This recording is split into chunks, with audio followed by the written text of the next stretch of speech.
This is BBC One in Lincolnshire and East Yorkshire. Now the news at 10 o'clock with Fiona Bruce and Nicola Shaw.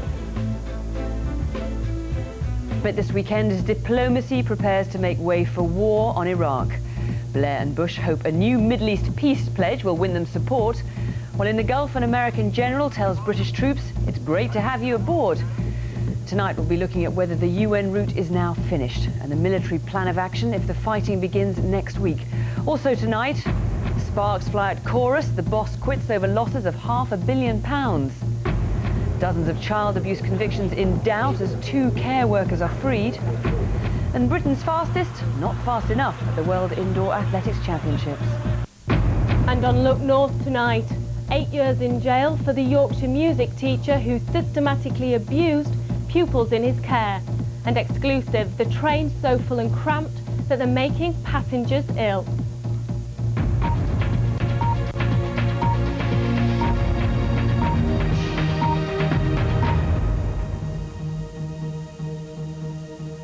Good evening. It's diplomacy's last chance to resolve the deadlock over Iraq. An emergency summit will be held in the Azores on Sunday between the leaders of America, Britain and Spain, in what they say is a final effort to get UN backing for their draft second resolution for what will be seen by many as a council of war. And amid the frantic efforts to win support, President Bush opened up a new diplomatic front, declaring that he'd shortly unveil a new Middle East peace plan, a proposal promptly endorsed by Tony Blair, who called it a big step forward. Bridget Kendall has the latest. The portent of looming war, the heavy shape of one of America's B-52 bombers coming into RAF Fairford in Gloucestershire. Today it's a check flight, but in days it could be shedding its payload of cruise missiles for real. It all depends on the diplomacy and that crisis summit in the Azores on Sunday, a face-to-face session to decide how to end the UN deadlock once and for all. This is an opportunity to assess where we are. It is an opportunity to think about the ways in which the United Nations security process can come to a conclusion, because it is time to bring it to a conclusion. And time, too, for some 11th-hour American concessions. This afternoon's announcement in the Rose Garden wasn't about Iraq at all, but the peace process in the Middle East. After months of foot-dragging, suddenly the US is willing to publish the so-called roadmap for future negotiations. Once this roadmap is delivered, we will expect and welcome contributions from Israel and the Palestinians to this document that will advance true peace. A gesture to please Arab allies, but also a much-needed consolation prize for Tony Blair. He may be facing the grim prospect of war without new UN cover, but at least now his critics can't blame him and George Bush for focusing solely on Iraq. Today we have the American president committing himself to the publication of the roadmap. That is what people have sought, that's what people have been working for, that's what people have been arguing for. And this is a big step forward. Meanwhile, in New York, the last gasp of diplomacy lingers at the UN Security Council. No longer is the main question how will countries vote on any resolution to sanction war, but will there even be a vote at all? In Paris, talking to Newsnight, the foreign minister once again made France's opposition clear. Why should we take the risk to use force if it is not needed? Do you think that the best way to maintain the unity of the international community is to go to war? But as the US president left for Camp David this evening, he hadn't entirely given up hope of winning round Security Council waverers. Just announced another last-ditch concession. America is lifting sanctions against Pakistan, but it may all be too little, too late. Bridget Kendall, BBC News. Well, let's talk now to Matt Fry in Washington and Orla Guerin in Jerusalem. Matt, this Middle East peace plan that President Bush announced today, some people might be rather cynical about it, given the 11th hour timing of it all.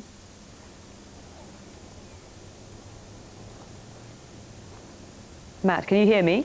Indeed, Fiona. I think that is a fairly broad view, actually, even here in Washington. I mean, we've heard a lot of this stuff before. Yes, I can. We've heard a lot of this stuff before, Fiona. The President made a big speech about the Middle East last year in which he outlined this roadmap. And so, of course, there are some cynics here who are saying, why come up with this plan now? In fact, it was rather curious for us here in the White House press corps that he only announced the press conference at 9 o'clock this morning, Washington time, for 10. So if this is such an important issue, if it is such a grandstanding issue, why come up with it so late in the day? So it was clearly there to appease some of the critics in the Middle East, and most importantly, to give Tony Blair something to go away with from this very bruising process. Has it worked? I don't think so. And Orla, in Jerusalem, has this been welcomed in Israel? Well, what a twist in the plot. What we had today was suddenly the Palestinians being put back on the agenda, frankly, after they had disappeared out of view. I think most people here see this very much as George Bush speaking from Tony Blair's script, and they feel that it's Tony Blair who all along has been pushing this idea that you can't simply go to war with Iraq and ignore the Israeli-Palestinian conflict.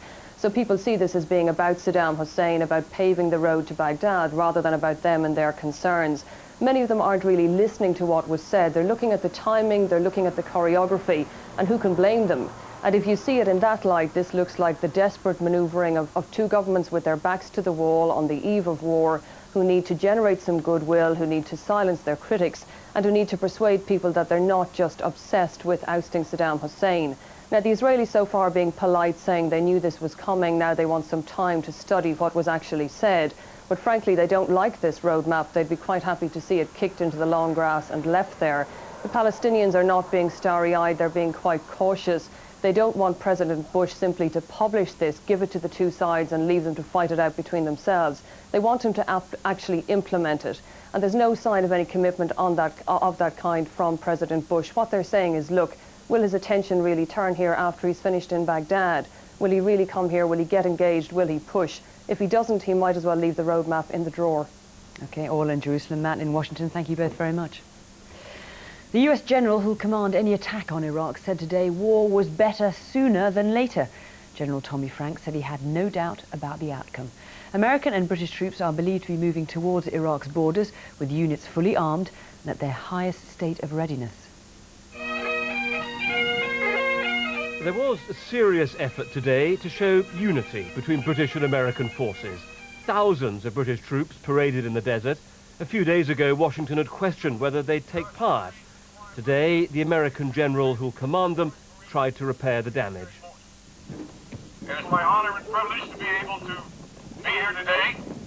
American gunships did a flypast. The message, meant to be heard not just here, but also in Baghdad, was that the forces are now poised to cross the border, and the man in overall charge is certain they'll win. There is absolutely no question in my mind that if the President of the United States decides to take military action, that we have sufficient, I use the word capacity, not levels of troops, not counts of bombs.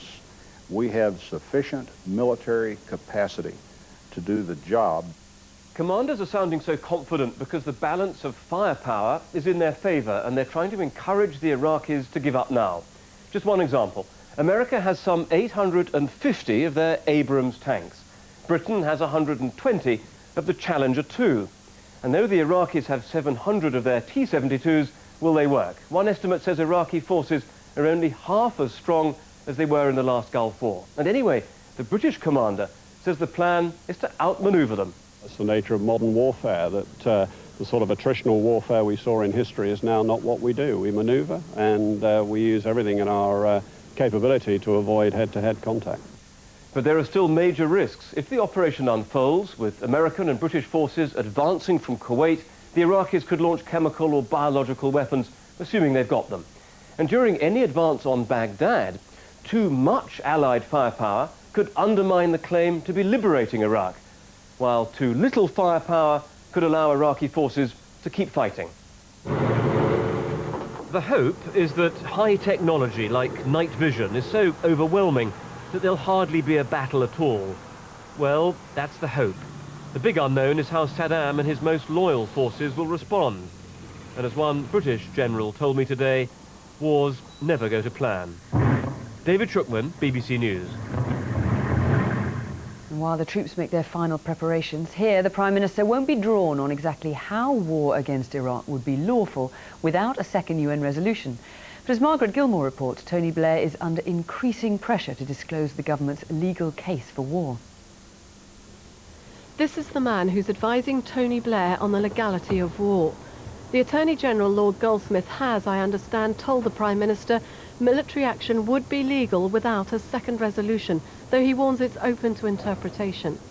Hava Qureshi is a government lawyer who specialises in international law. He too believes war is legal under UN resolutions passed before the last Gulf War. There is a very strong argument that there have been numerous Security Council resolutions going as far back as 1990 and 1991, which have been passed unanimously by the Security Council, authorising states to use all necessary means to combat the threat that Saddam Hussein's regime poses. But it's all down to interpretation, and others disagree. This is one of 16 lawyers who wrote an open letter to Tony Blair arguing old UN resolutions don't count, and war is illegal without a new one or a new threat. There are only two circumstances in which the use of force would be lawful.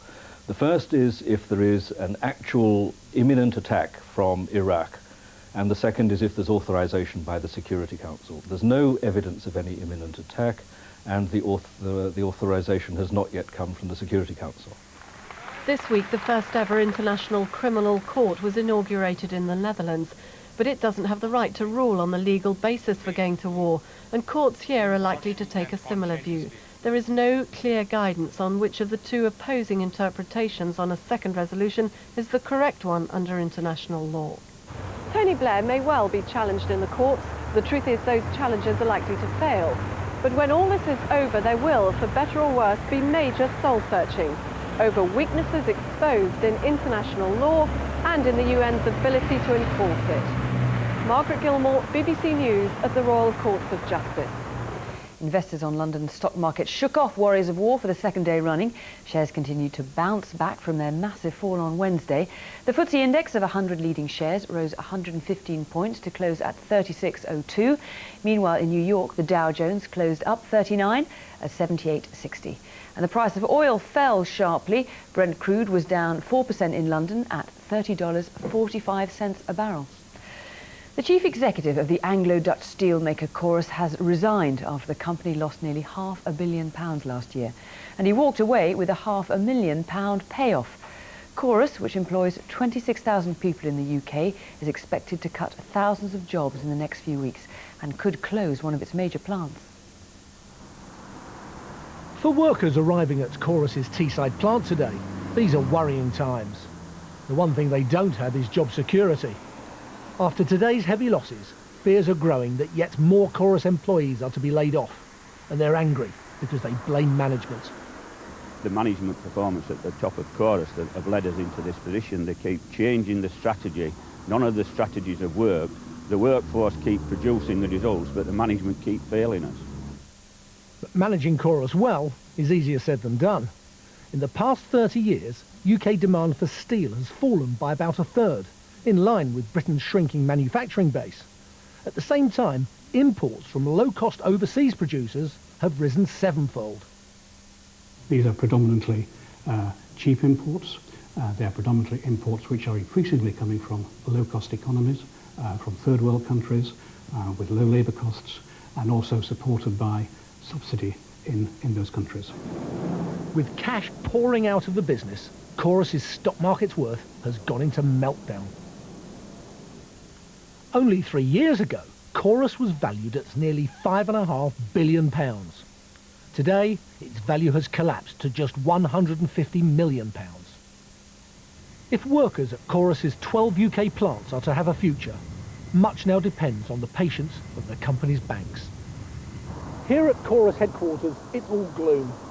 To describe the company as being in a mess understates by a wide margin the problems it faces.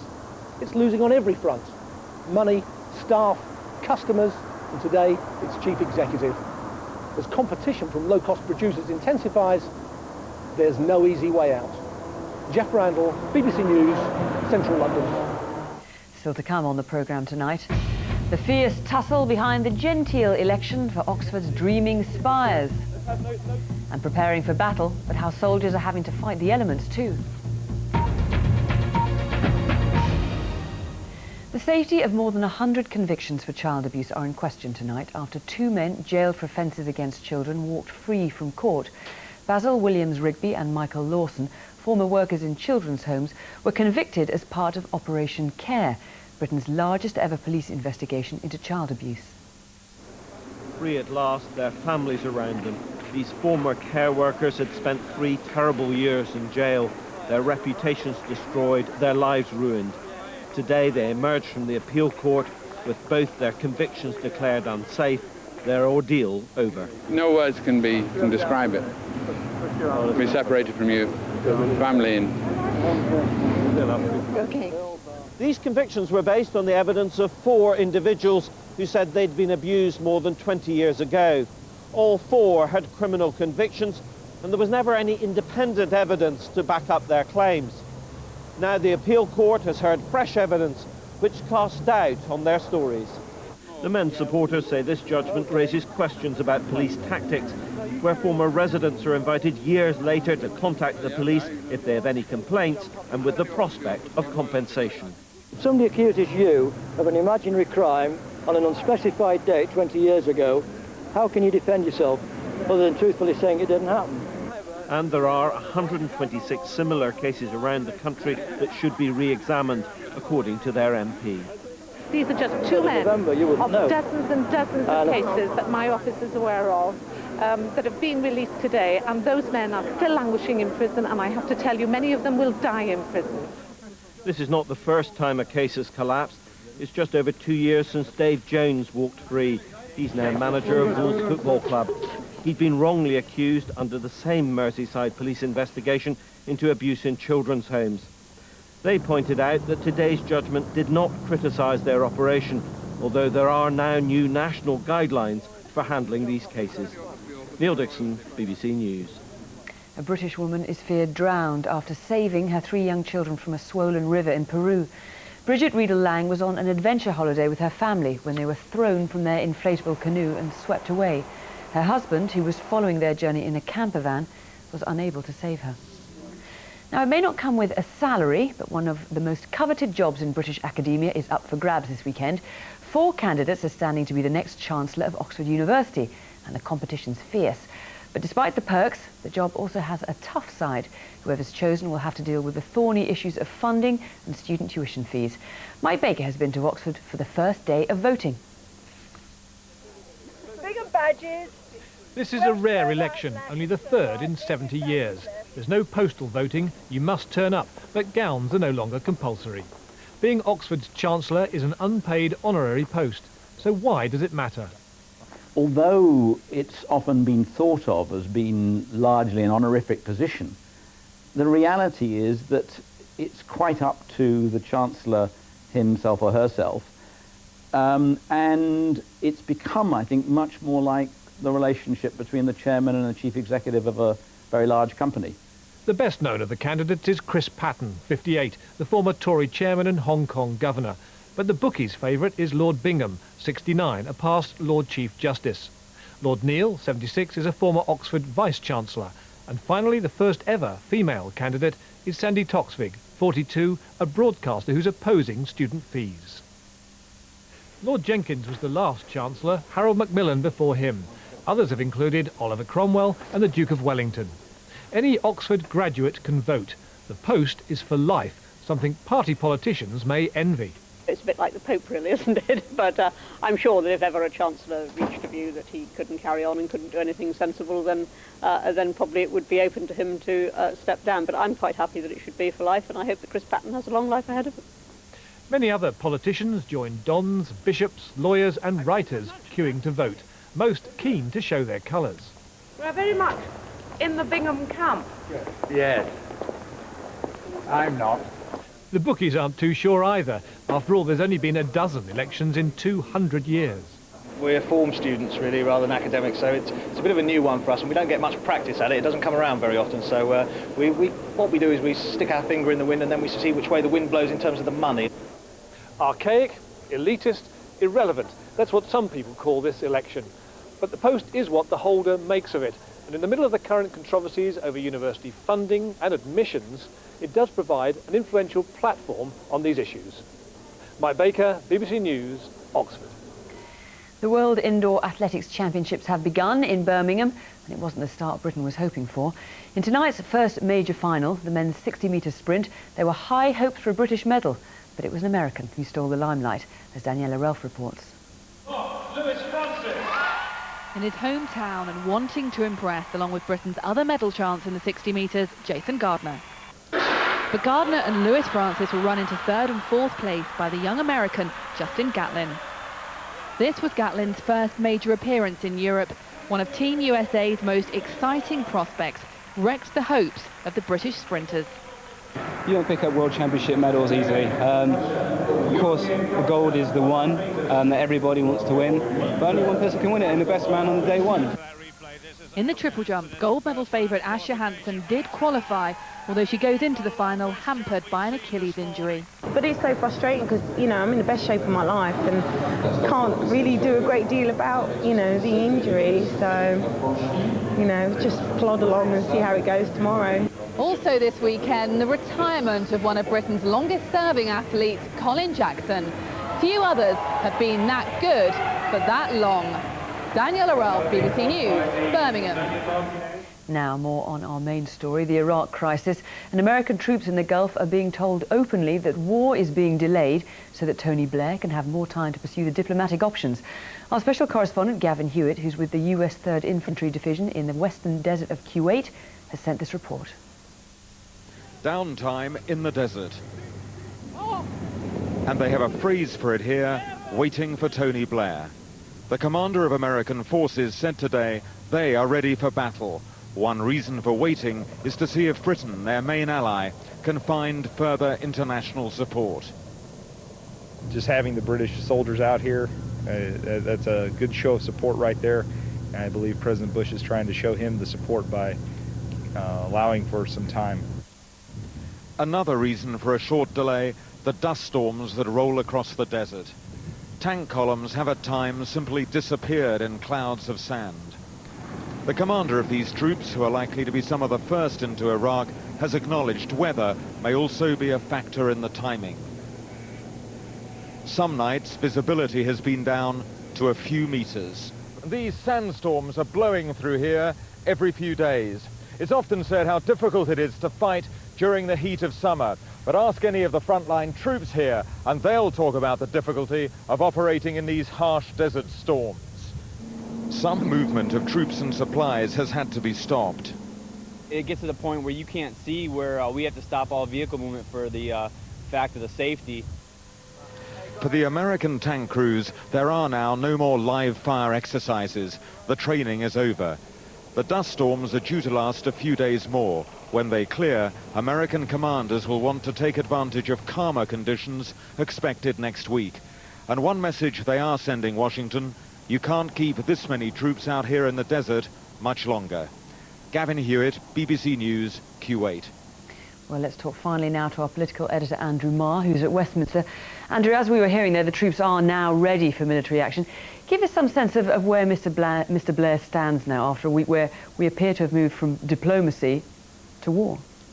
Well, it's not quite that clear-cut, but it has been the most extraordinary emotional roller coaster of a week. The beginning of the week, everybody was focused on getting that second resolution. They weren't even thinking about the possibility of not getting it.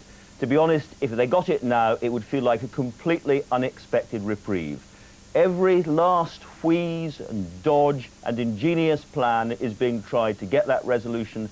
Diplomacy is not quite dead, but you're quite right. All the focus now is on a more or less inevitable war next week. And give us some sense about these crisis talks on Sunday. How important are they to Mr. Blair, and what can we expect to come out of them? Well, you know, here are three people, Mr. Aznar, George Bush and Tony Blair, who are about to do something both solemn and, in world terms, pretty risky. They are going to go away from the United Nations process and go to war.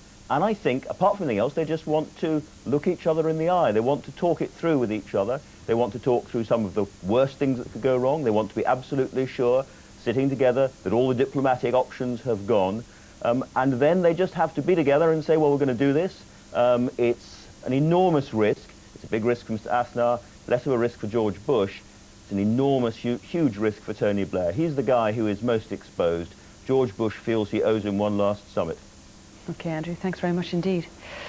Well, I'll be back a little later with an update on the day's headlines, but now we join our news teams across the UK. Bye for now.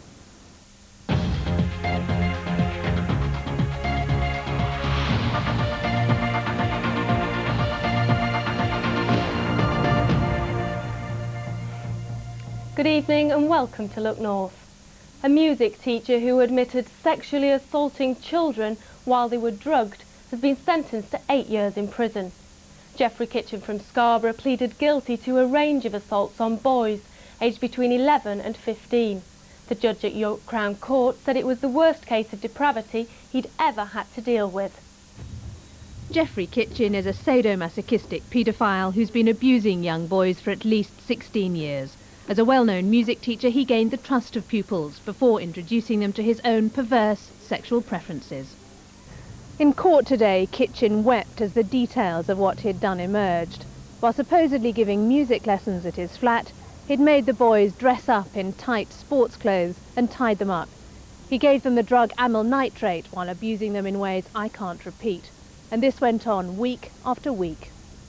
Dozens of Scarborough families were deceived by Kitchen. He ran a highly regarded children's orchestra, but it's now clear he used it as a cover to target the vulnerable. Everyone deals with things differently. We spoke to families who are still, and will be for quite a number of years, traumatised by what's happened. Others have sought help from professional people and will probably continue to have to do so. Kitchen's shocking abuse of trust only came to court at all because one boy finally went to the police. It shows a magnificent amount of courage to come forward and actually say that these things have happened to you. And as far as North Yorkshire Police are concerned, we applaud every single one of these people, these young people who've come forward, and without them there wouldn't have been a case today. In his defence, Kitchen's barrister said he was full of remorse and hadn't meant to harm the boys. He'd wanted to show love and be loved. But sentencing him to 8 years in jail, Judge Paul Hoffman said that was a sign of his perverted thinking. He said, "Judges are used to hearing about the sordid side of life, but your depravity far exceeds anything I've come across before."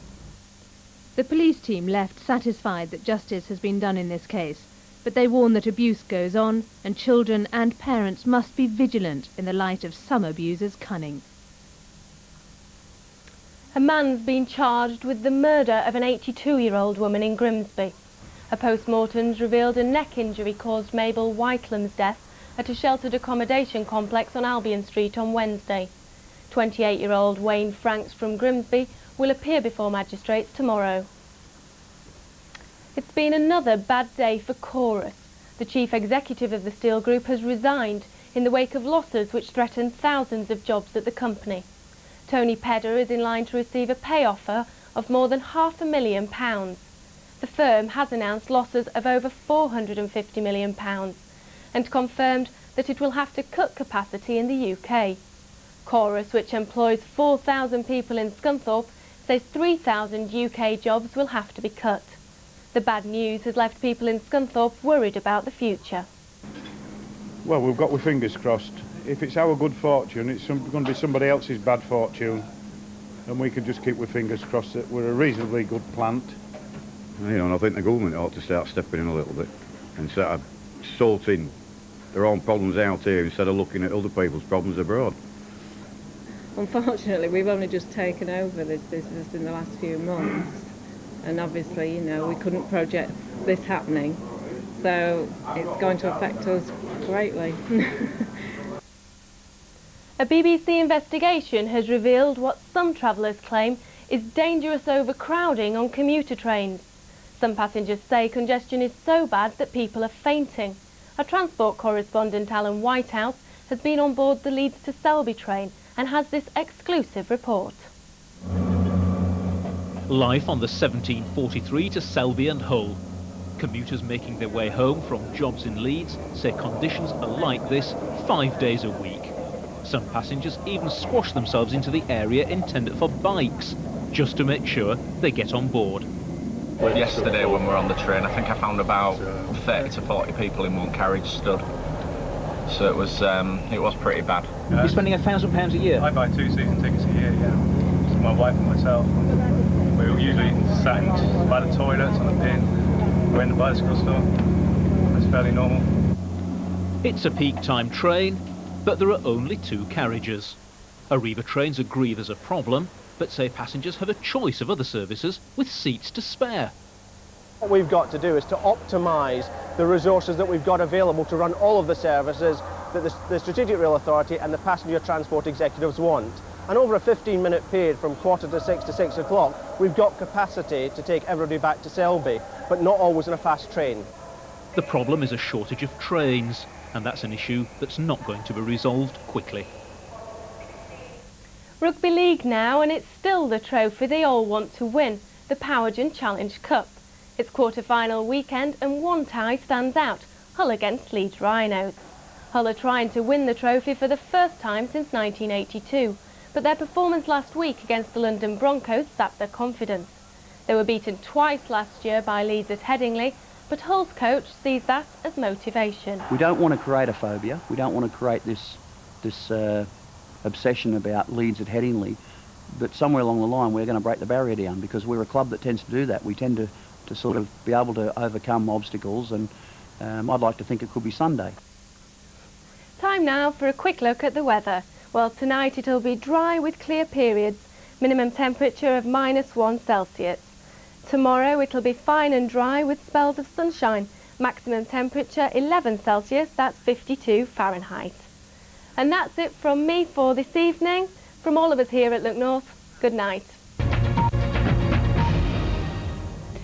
The main news tonight, Tony Blair, George Bush and Spain's Prime Minister Aznar will meet in the Azores on Sunday for an emergency summit on Iraq. They say it's a final effort to get United Nations backing, but some are describing it as a council of war. Blair and Bush today offered a new Middle East peace pledge to try to win more support. Meanwhile, in the Gulf, an American general told British troops, "It's great to have you aboard." Newsnight starting now over on BBC Two, but from the 10 o'clock news, good night, have a great weekend.